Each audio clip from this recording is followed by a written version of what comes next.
Expressed on this program represent the viewpoints of individual authors or contributors and do not necessarily reflect those of Troy University.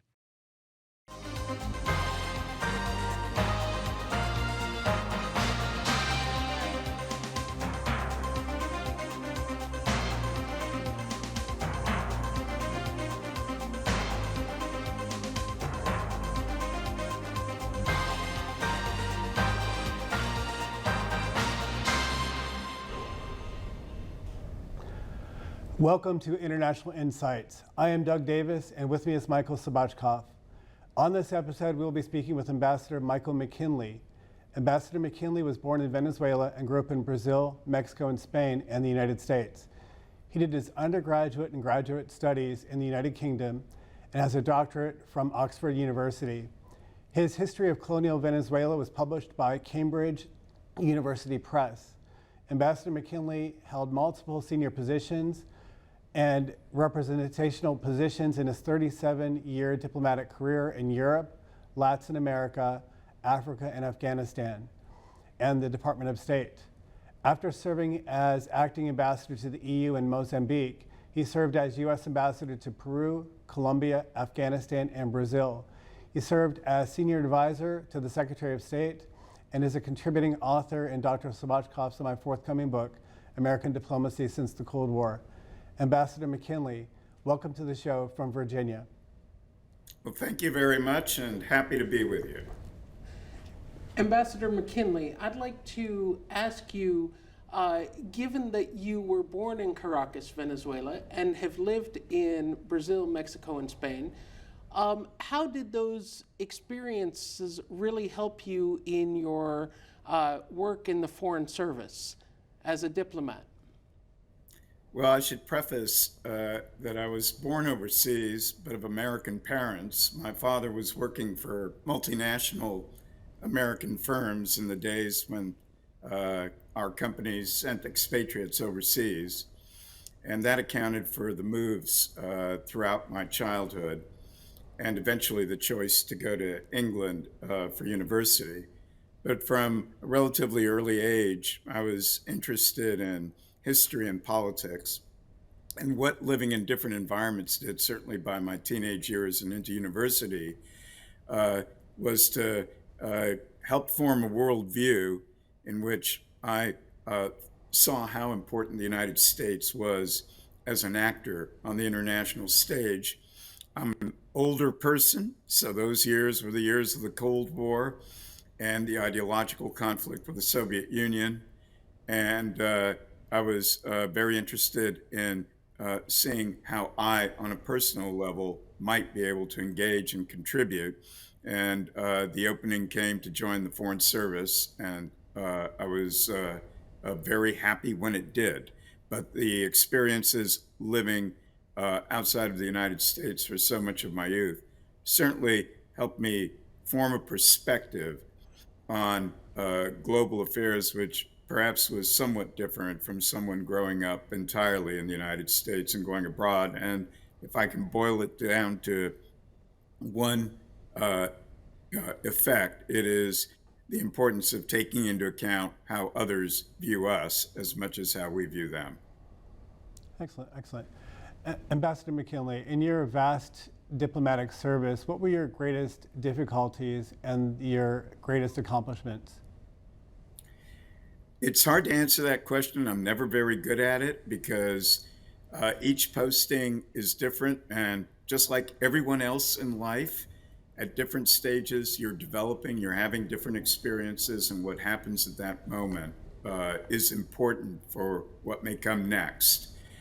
But if I were to try to draw out experiences which were particularly important to me and hopefully contributed to the interests of the United States overseas, I would focus on 3 years I spent as a Deputy Assistant Secretary after 9/11 at the State Department, where my remit was to work on refugees, migration, and population policy at a time when the invasions of Iraq and Afghanistan were taking place, And the United States was still very much the leader internationally in humanitarian response.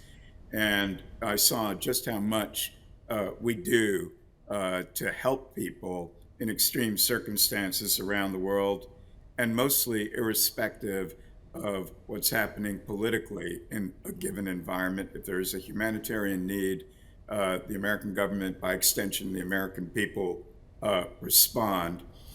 I worked in the European Union in Brussels as we were rebuilding our relations with Europe after the invasion of Iraq had badly damaged our relations with key allies, mostly in Europe, but in other parts of the world. And it was very much being a cog in a machine, but it was enormous learning experience on the importance of how you speak with allies who are important to you, how you overcome differences, how you move forward. And working on global trading issues when I was ambassador in Peru and Colombia, and frankly also my time as chargé d'affaires in the European Union mission, and the importance of economic security for the national security of the United States was driven home. And then my time in Afghanistan, where I spent 3 years and 4 months, and we could talk about that for hours, but certainly an extraordinary experience, but also one which made clear to me the limits on what we can do overseas. So those would be ones that I would highlight in particular. Perfect. You held an important position as an advisor to Secretary of State Pompeo during the Trump administration. What were the greatest difficulties facing the State Department during that time? So I did spend almost 3 years serving the Trump administration, and what I want to emphasize is that career civil servants, and particularly in the State Department, are nonpartisan. We serve the government that's been elected by the American people. In the Trump administration, there were policy issues, which I think are well known, which caused significant debate and differences. But in terms of the department, and I would go beyond that and suggest in terms of the federal bureaucracy, there was a deep questioning of the loyalty of that bureaucracy in a manner which had not surfaced since the 1950s, frankly. And questioning, I thought, was unwarranted. And in the case of the State Department, an effort to push out people from senior level positions, to cut budgets on a very significant level operationally, and to inject domestic political objectives into the pursuit of international foreign policy. That was particularly evident during the first Secretary of State of the Trump administration, Rex Tillerson. Many of the processes were restored under Secretary Pompeo, but certainly towards the end, and I resigned in late 2019 over the Ukraine scandal, I felt the building was becoming politicized again, which is something that's not supposed to happen in government bureaucracies. And I'm speaking much more broadly than what happened at the State Department. And so these were significant challenges. And I think since the new administration came in, there's been an effort to restore processes and safeguards in government departmencies. But there's a debate ongoing now about a new Schedule F, which under a new administration would lead to the ability to remove senior civil servants from their positions on a political basis. I don't think that's good for the country. I think there's a history of the federal bureaucracy working for the American people, supporting whomever is elected as president, and it would be a good tradition to continue. Ambassador McKinley, in talking about the Secretary of States that you served under, I'm going to ask a broader historical question and ask who, in your experience, was the best Secretary of State? What are the qualities that a Secretary of State needs to possess? And if you could elaborate that on your experience, that would be great. So I'm not going to presume. I think different periods of history require different responses, skill sets. Individuals are also providing leadership, sometimes in circumstances where they have free rein, and sometimes where they're greatly constrained, either by administration policies or what's happening in the world or the availability of resources. So on balance, I think many secretaries of state do as much as is possible within their remit while they're in office in responding to the international challenges and advancing administration priorities. I will give you who I thought were sitting in pivotal positions at moments when there was a real change in the direction of U.S. foreign policy overseas. And that, when I was working in the Reagan administration, when I began, would be Secretary George Shultz, followed by Jim Baker under the first President Bush. And they obviously presided over the end of the Cold War and the launch of something new. But they were also working in an environment where these historic openings were taking place, and they were skillful enough to advance them and have a real personal impact on what was decided and how we went forward. But if I was to speak about the Secretary of State I admired most and would follow anywhere, it was Colin Powell. And he, in contrast, was working in a very difficult environment in which the global war on terrorism was launched, and many of our international interests were subsumed by the focus on that after 9/11.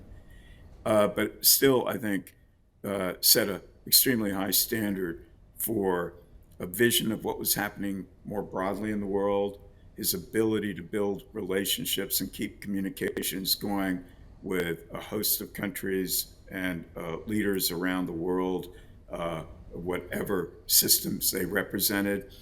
And he was, in my experience, the single Secretary of State most focused on the building, on providing resources, training, modernizing, and bringing in a new cohort, very much focused on how a younger generation was viewing the world. So I learned a tremendous amount from him, and it was just an honor and privilege to work with him. Fantastic. Ambassador McKinley, you argued recently in a foreign affairs special issue that now is not the time for the U.S. to recognize and normalize the relationship with the Taliban. Some have argued that now is precisely the time, others have not. Why are you so steadfast in the argument that now is not the time to normalize the relationship with the Taliban? So if I can take a step back and suggest that in most circumstances, it's important to retain some kind of diplomatic presence, even in the capitals of adversary countries. We have a history in which we'll break off relations for years and decades at a time. We can think of People's Republic of China, where it was more than 2 decades of a diplomatic break. Cuba, again, more than 2 decades. Vietnam, after the fall of Saigon in 1975, and it was almost a 2-decade break. And, we can all evaluate whether waiting that long to normalize relations with systems or governments that weren't going away could it have been done at an earlier time? I think in the case of Afghanistan, it's a little too soon. We're 2 years from the fall of Kabul, on August 15th, 2021, to the Taliban. But there are other factors at work. The fact of the matter is, what we're seeing develop in Afghanistan is the most atavistic government in the world in terms of how it deals with women and girls. You can't relativize this away. Some would argue that we have human rights abuses and bad governments in many other places. But I'm in the camp of there's nothing that compares to erasing half the human race. It's simply an affront that is on another scale. You don't see that kind of policies even in conservative societies like Saudi Arabia or Iran. And I do think what we're seeing is the Taliban doubling down on that policy as the months go by. In the case of the United States, which was a standard bearer for the transformation of rights for women and girls in Afghanistan, all we would be doing is, in effect, offering tacit recognition, or as I wrote in the article, resignation to this fact. I don't think we need to be there right now. And more broadly, the assumption is, well, either diplomatic relations or there's no communication. That's simply not the case. The United States government is communicating with the Taliban on humanitarian issues, on human rights violations, on women and girls, meeting with them on counterterrorism objectives as Afghanistan becomes again a place for international terrorist groups to gather. But the most central point I can make on this is there's over 190 countries in the world, including many that don't wish us well. None of them have recognized the Taliban. It's a unique situation, and I think a reflection of just how unique Afghanistan under the Taliban is. I tried very hard in the article to underscore the importance of continuing dialogue, continuing communication, and keeping your options open, and so not taking a permanent fixed stand on this. But I think what we're dealing with there in terms of women and girls, in terms of the renewed presence of international terrorist groups inside Afghanistan, let alone any number of other factors we could mention related to dictatorial regimes sidelining any opposition. There's a report out today, I think, from the United Nations or yesterday on the extrajudicial execution of people who worked with us or were in the military.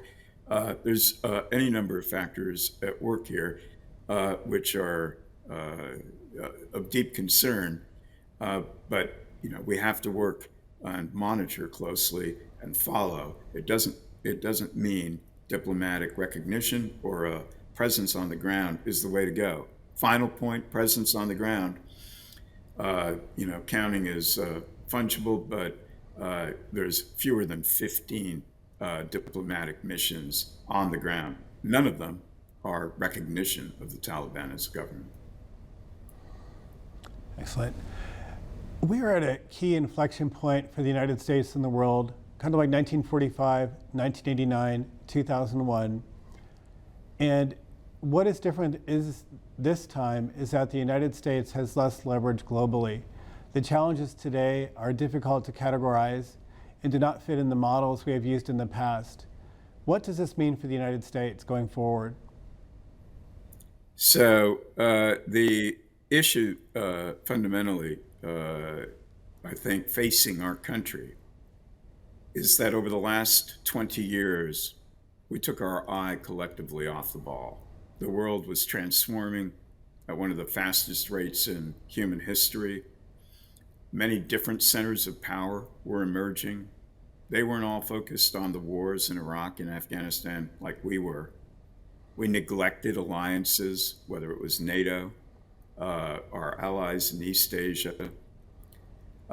We frankly misread the rise of China and the reemergence of Russia as a significant actor on the global stage.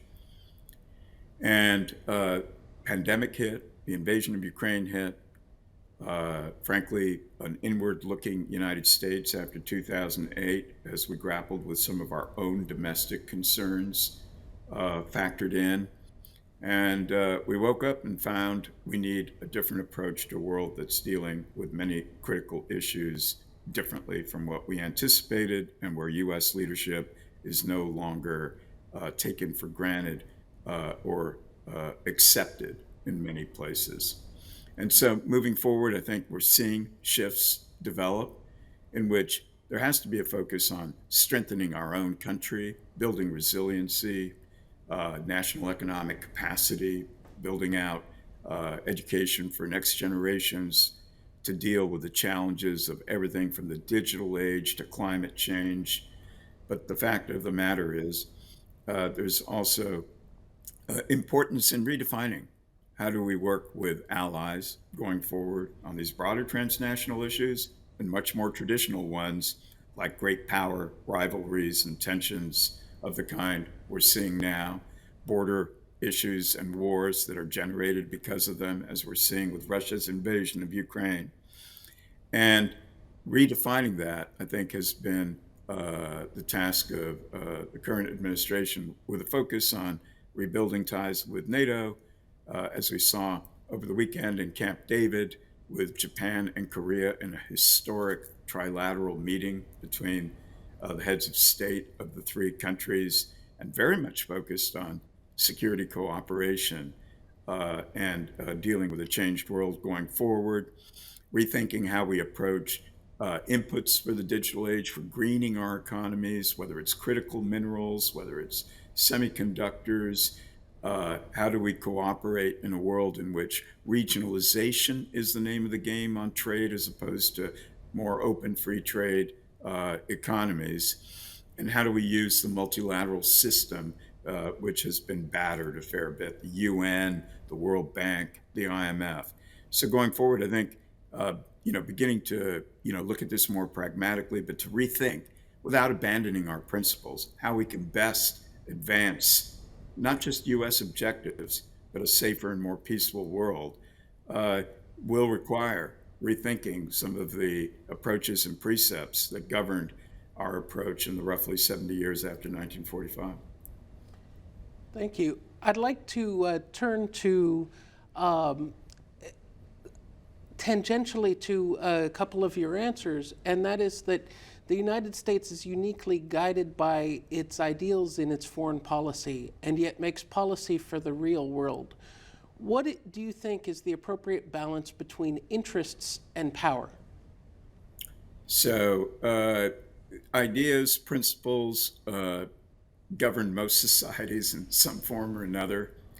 I strongly believe that the principles that have motivated American engagement overseas have been driven by the best of intentions, whether after World War II it was the engagement in the ideological confrontation between democratic countries and communist statist authoritarian regimes. I certainly believe in a more open, liberal, free market system as opposed to a state-driven one that governed a lot of what we did after 1945. Certainly our mobilization in World War II against fascism was governed and driven in part by a strong commitment to principles of liberty and self-determination, and responding to extraordinary abuses that were taking place around the world during World War II. But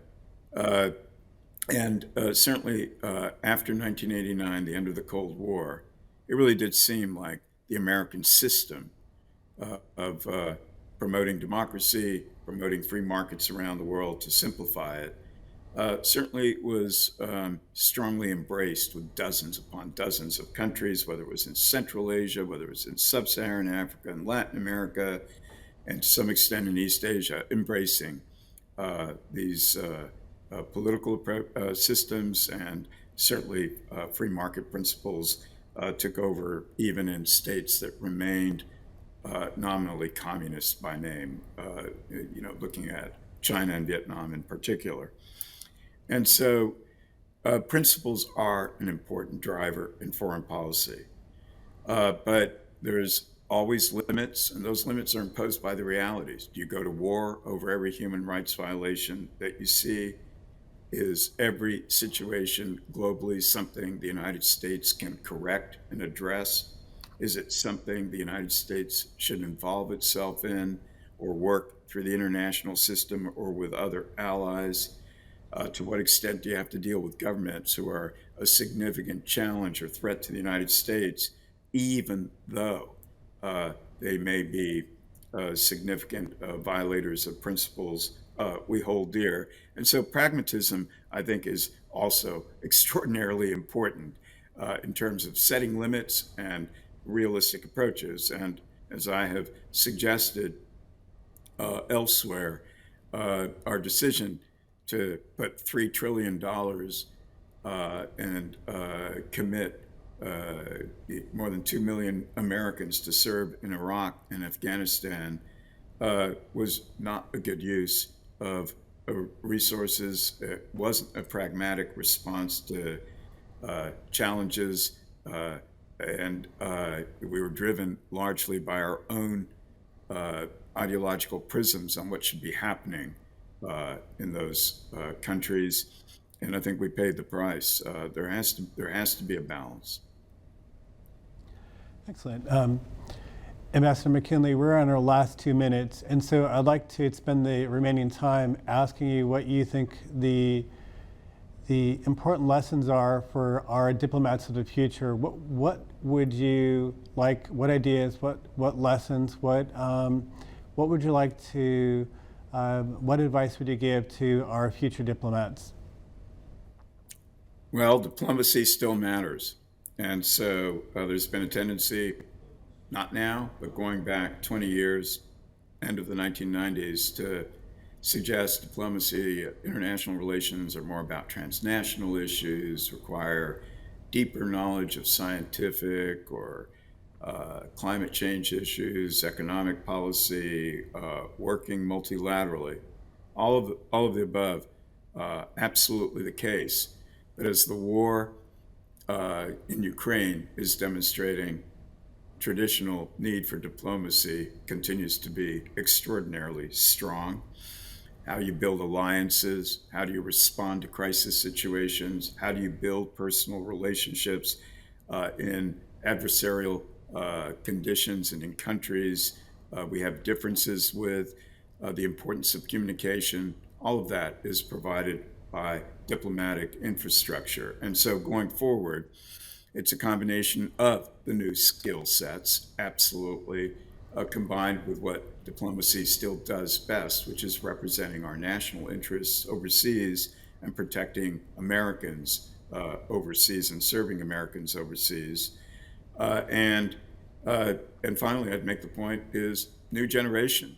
It's time to get rid of some of the hidebound ways, hierarchies that we employ, not just inside the State Department, but opening the doors to flatter management, a more open approach to taking on the ideas of younger people who simply look at the world differently, are going to have to live in it a lot longer than those of us who were in charge or are in charge today. And those perspectives need to be factored in much more quickly than they are being. And so if I can end with a pitch for new generations matter and new ways of looking at things matter, that's where I hope we go in the State Department and frankly in the federal bureaucracy as a whole. Ambassador McKinley, I want to tell you that it's been a great honor for us to talk to you today, and the amount that we learned from you is tremendous, and we'd love to have you back again to discuss more. We just scratched the surface of some of the questions that we had, so I want to thank you very much for taking the time to speak to us today. Well, thank you so much for the invitation and look forward to speaking again.